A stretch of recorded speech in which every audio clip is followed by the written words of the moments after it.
This episode is provided by Thomas Allgaier and Frennis, based on the most relevant LinkedIn posts about AI and B2B marketing in calendar weeks 15 and 16. Frennis is a B2B market research company that supports enterprise marketing teams in unlocking the full potential of their customer data with the help of AI. You can find more info in the description. And we are diving into something today that is just, well, honestly, a bit terrifying for a lot of marketing teams. Right. I mean, imagine spending $50,000 to write the ultimate definitive buyer's guide for your industry. Oh, yeah. A massive investment. Exactly. And it's perfectly optimized. An AI model reads it, learns absolutely everything about your product category from it, and then, when a user asks for a recommendation, that same AI explicitly tells the buyer to go purchase from your biggest competitor. Which is just wild. It's not a hypothetical scenario either. It is happening right now, and the craziest part is that your traditional analytics dashboard won't even show a drop in traffic. It's a terrifying blind spot, really. I mean, we spent the last year in this honeymoon phase with AI, playing around in the sandbox, treating it like a parlor trick to write quick email drafts. Yeah, exactly. But looking at the insights curated for today's deep dive, that era is entirely over. The top trends circulating on LinkedIn right now show a massive shift. We are moving from basic experimentation into serious, governed, operational execution. And the margin for error is shrinking rapidly. So to map this out for you today, we are going to unpack 3 major shifts happening in the B2B marketing space right now. Yep, lots to cover. First, we need to look at discovery, this new battleground of AI visibility, and why traditional search metrics are breaking.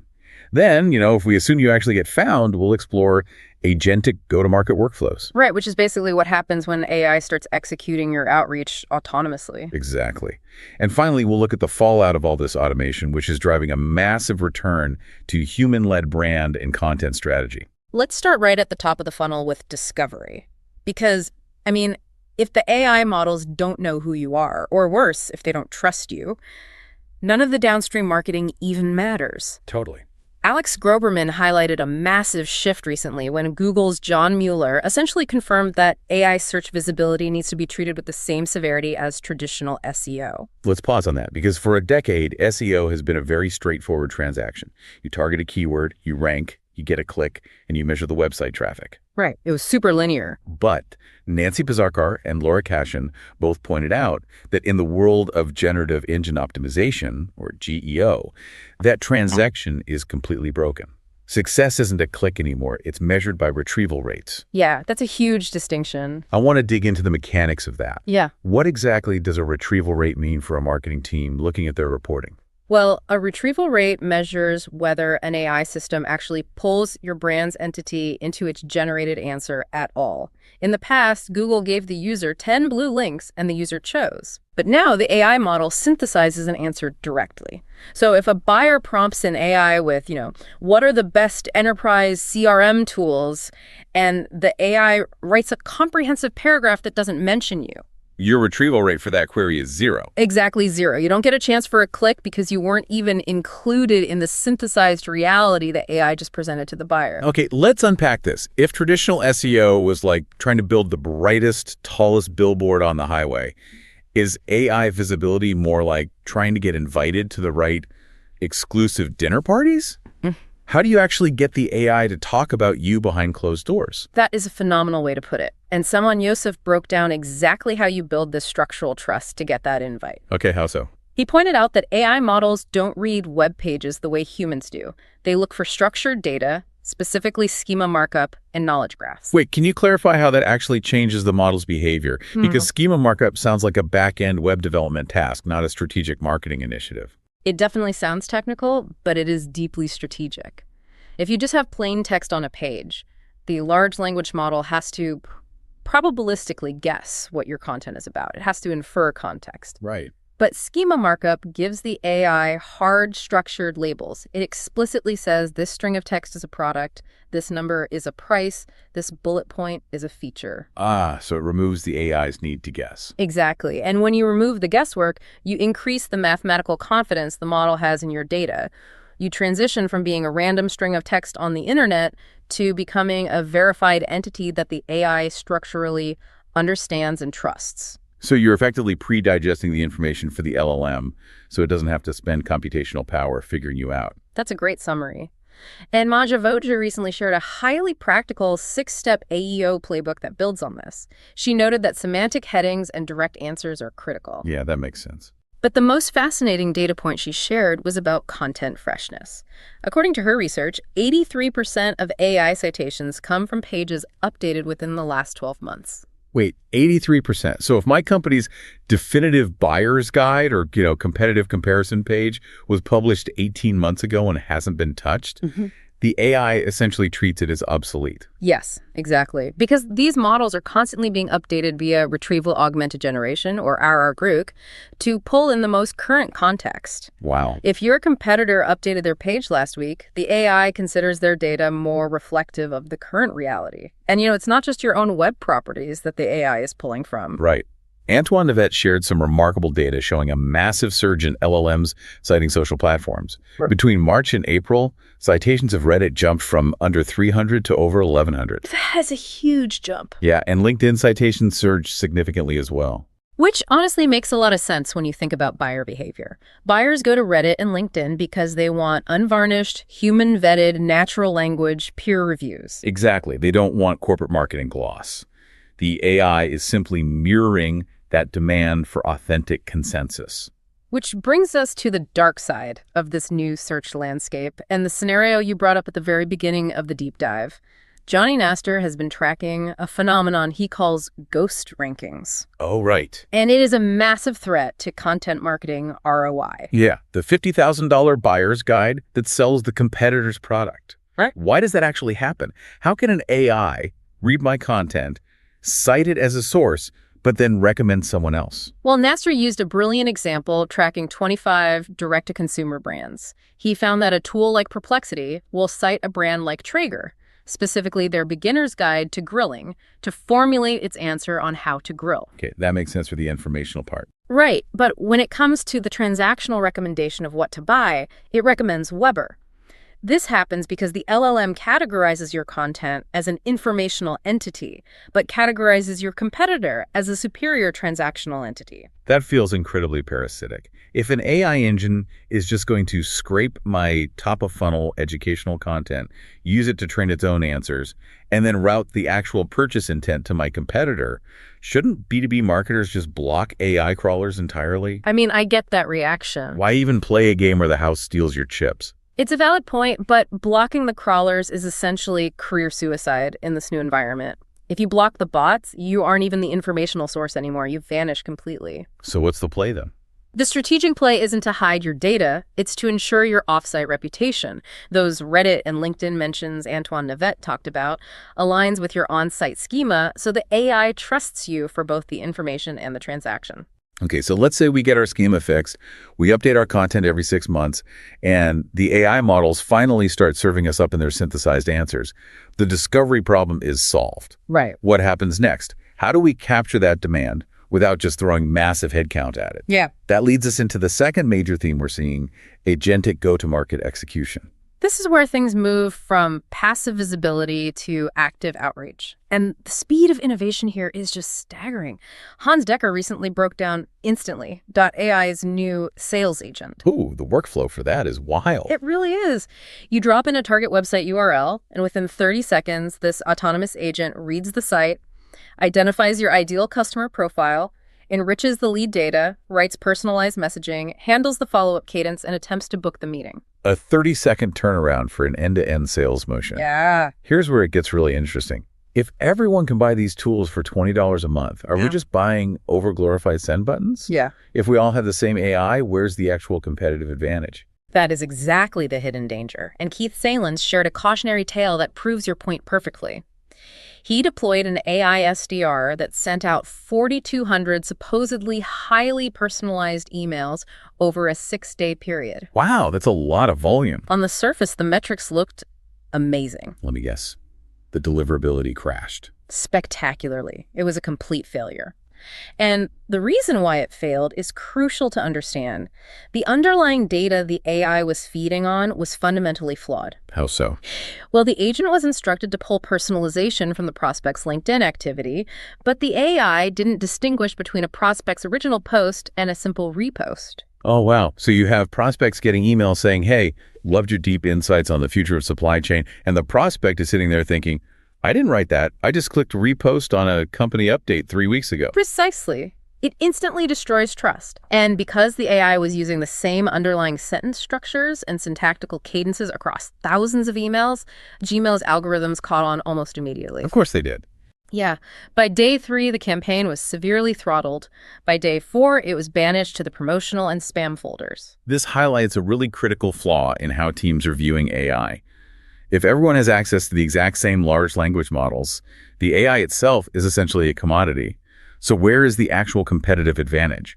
If I'm an enterprise B2B marketer, what is my moat?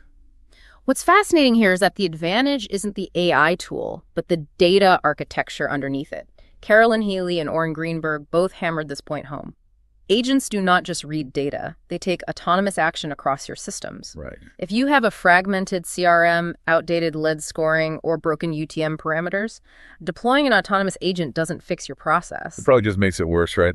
Exactly. It's like hooking up a high-speed automated assembly line to a warehouse that is completely unorganized. You aren't creating efficiency. You are just producing garbage at 10 times the speed.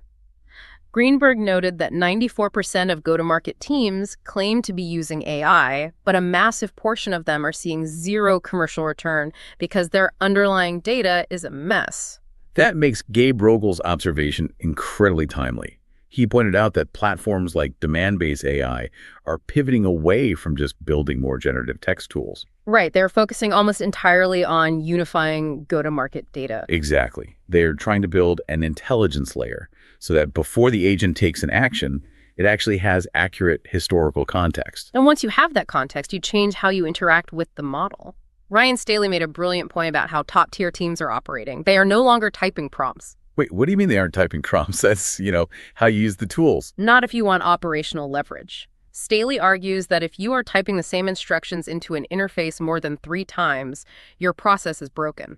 Oh, I see. The most advanced teams are building permanent skills directly into platforms like Claude. They are taking the complex, multi-step logic of their best-performing sales rep, how they analyze a transcript, how they identify a pain point, how they map it to a specific feature, and they were baking that logic into the system's architecture. So you do the heavy strategic lifting once, and then the system executes it automatically at scale. Exactly. But there is a massive trapdoor hiding underneath all this automated execution that we have to talk about, tokenomics. Ricky Solanke and Liza Adams brought up an issue that is flying completely under the radar for most marketing and finance teams. Oh, definitely. When you buy traditional SaaS software, you are used to a flat, predictable monthly subscription. Yeah.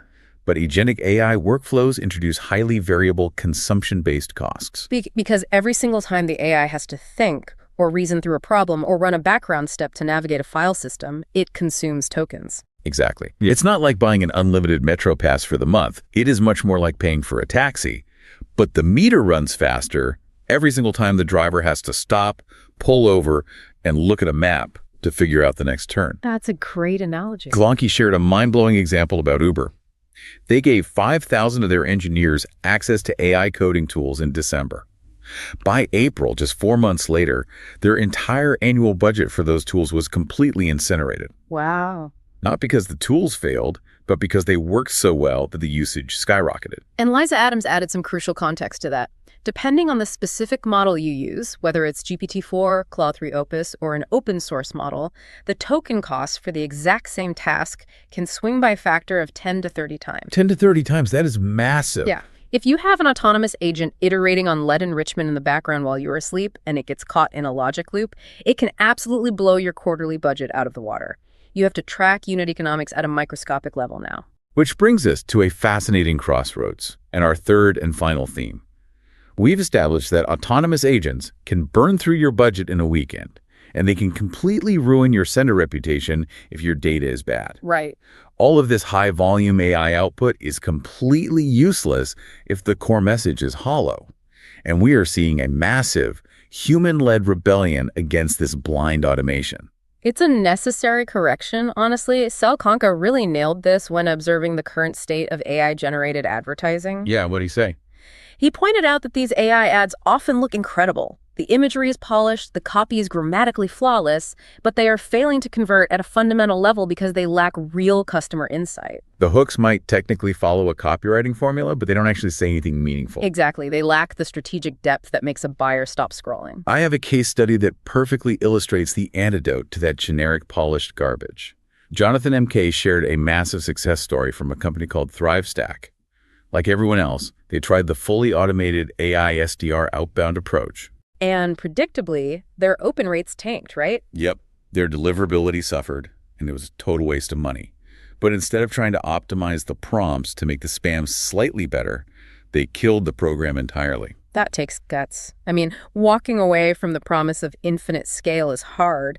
What did they pivot to? They pivoted to education. They built an AI-assisted newsletter. But instead of using AI to generate cold pitches, they used it to scale the creation of incredibly high-value deep dive content. Okay, that's smart. Yeah, they put prospects on an 8-week nurturing track. For 2 solid months, they didn't ask for a meeting. They just educated, broke down industry problems, and provided frameworks. Wow. By the time a prospect finally talked to sales, they were already fully educated on the methodology. The result was a staggering 551% ROI. They stopped yelling at cold audiences and started building a relationship. If we connect this to the bigger picture, well, this raises an important question. Is the craft of marketing actually more critical now than ever? It sounds like AI is a giant megaphone, but if your core positioning is weak, you're just broadcasting your own irrelevance at scale. Exactly. You are just making sure everyone in your industry knows how little value you offer faster than ever before. Yeah, precisely. Louis Cho shared a story that proves the value of human context perfectly. He was pitching a new AI marketing workflow to a CMO who was deeply skeptical. The CMO believed their brand's tone and technical complexity were just too nuanced for a large language model to ever grasp. How did you overcome that? Because that is a very common objection in enterprise B2B. He proved the CMO wrong in exactly 11 minutes. But the secret wasn't some magic prompt. The secret was the context he fed the model. Right, the data architecture again. Cho didn't just open Claude and say, write a campaign brief for a complex software product. He uploaded their highly specific brand guidelines. He uploaded the performance data of their 3 best historical campaigns. He uploaded the raw transcripts of actual customer interviews and their internal tone of voice document. So he essentially built a temporary knowledge graph for the model. Only then did he ask for the brief. When the CMO read it 11 minutes later, he was stunned. He said, "This sounds exactly like us. So what does this all mean?" It's the perfect illustration of what Kirsty Nunes has been arguing. She pointed out that generative AI operates purely on probability, not truth. Right. It doesn't actually understand your brand. It is simply predicting the next most likely word based on its training data. Therefore, the human intent, the clarity of your strategic thought, and the hyper-specific context you provide are the only things that matter. If you feed it generic input, it mathematically has to give you generic output. And the major platforms are actively enforcing this reality now. Sophie Carr observed that Google's massive core update in March specifically targeted and penalized mass-produced, unreviewed AI content. Yeah, they just wiped it out of the search results. But at the exact same time, they heavily rewarded content that demonstrated human-validated expertise, original research, and real-world experience. The algorithms are getting significantly better at filtering out the noise. Which brings us to a really grounding insight from Franz Reimersma. He noted that in the history of marketing, technology and data have never actually been the core problem. The problem has always been the human ability to extract the true customer's voice from that sea of data. That is the ultimate differentiator. Yeah, an AI can synthesize 1,000 transcripts in seconds, but it cannot feel the emotional friction a buyer experiences, and it cannot make the strategic trade-offs required to build a distinct brand position. It is incredibly validating to hear that the human element isn't becoming obsolete. It's actually becoming the premium layer of the entire technology stack. Absolutely. You use the AI for the heavy lifting, the data synthesis, the schema structuring, the rapid iteration of code. Yeah. But the positioning, the empathy, the decision of what to say, that is where the marketer actually earns their keep. The winning model isn't AI replacing the marketing department. It is human-led AI, where systems scale execution under very rigid human commercial direction. We've covered an immense amount of ground today. We moved from the shifting mechanics of AI discovery and schema to the hitting risks and token costs of autonomous agents, all the way to protecting the human craft of the message itself. It's a lot to process. It is. But before we wrap up, I want to leave you with one final thought to mull over. Let's hear it. I want to circle back to Antoine Navet's data about how AI models are increasingly pulling their citations from platforms like LinkedIn, Reddit, and community forums. Yeah. If these models are using unvarnished peer conversations as their primary source of truth, well, what is your company's offsite footprint currently teaching the AI about your brand when you aren't in the room? If a model scrapes Reddit right now to learn about your product, what answer is it going to synthesize for your next big prospect? That is a deeply uncomfortable but entirely necessary question every marketing leader needs to be asking their team tomorrow morning. If you enjoyed this episode, new episodes drop every 2 weeks. Also, check out our other editions on account-based marketing, field marketing, channel marketing, MarTech, go-to-market, and social selling. Thanks so much for joining us for this deep dive. Don't forget to subscribe, and we'll see you next time.